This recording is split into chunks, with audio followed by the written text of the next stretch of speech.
So today we're going to go ahead and adjust the rear coilovers to get it a little bit lower to where it should be, and we're also going to throw these on.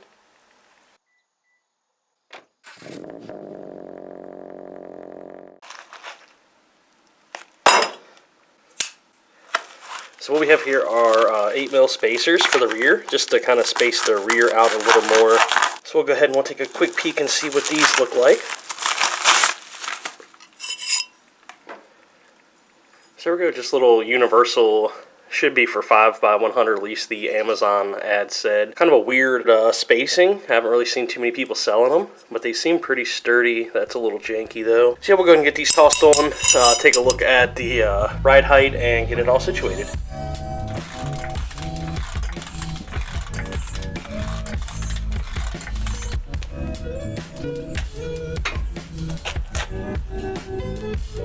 We got it in the air on jack stand, so now we'll go ahead, adjust the ride height, and then we'll get those little spacers thrown on.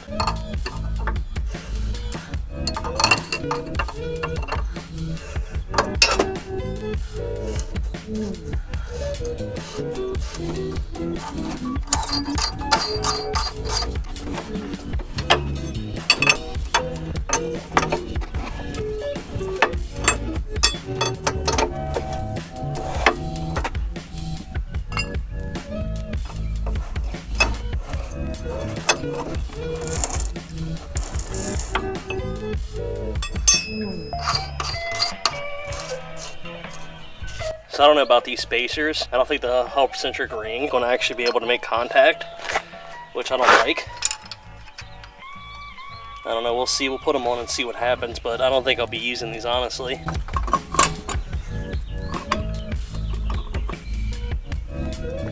Yeah, I can barely thread a lug nut on, so I need extended wheel studs at minimum.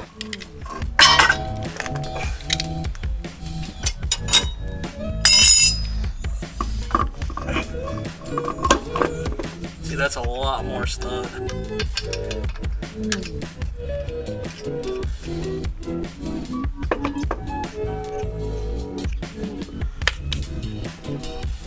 Yeah, sadly those spacers are going to be a no-go for this video anyway. I just don't like the lack of thread that you get on the wheel stub. There's just not enough to bite. I'm not really going to ride around with my wheels like barely on my car, just to have them a little more flush with the fender.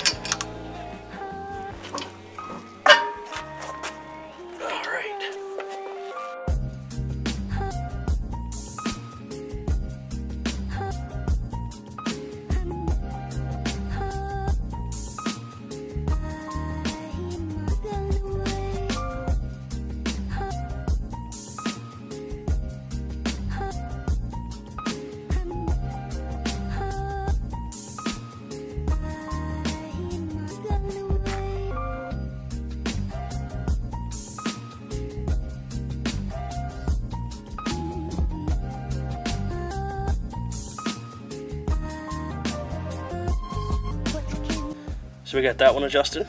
So now we'll go get the wheel put back on and check it out.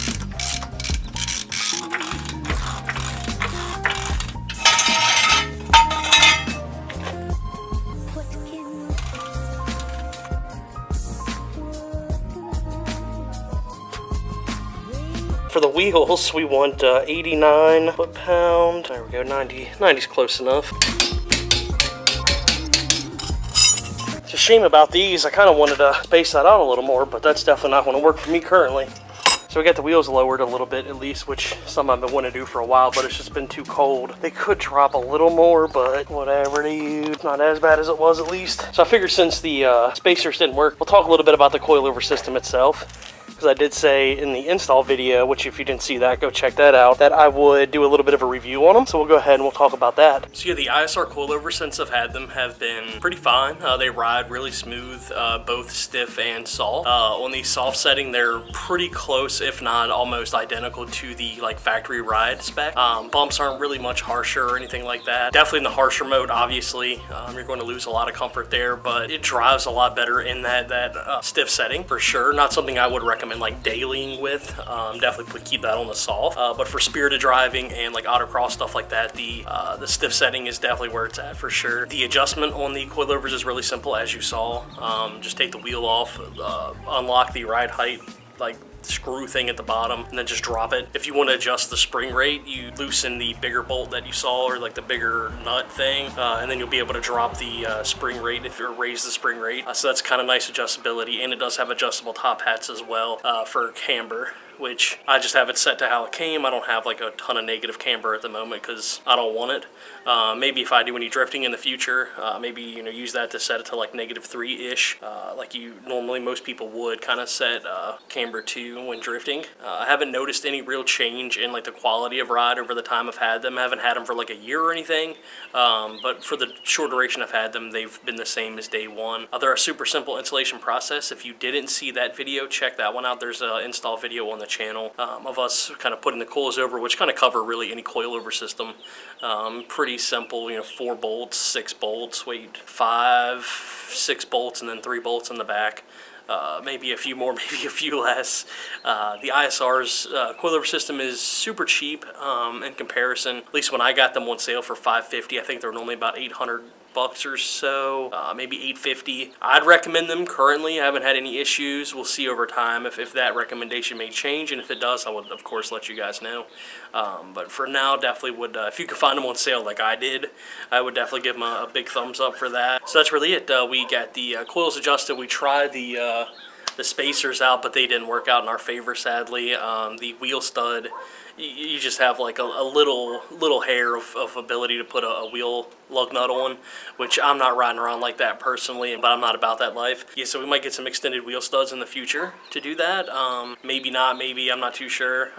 Koenig actually does not sell a wheel in the exact spec I would want for the rear, to kind of push it out a little more, like a 17x9 plus 45 or 48. What's on there plus 40 and just a little too sunken in for my taste, but we'll figure something out for that here in the near future, I'm sure.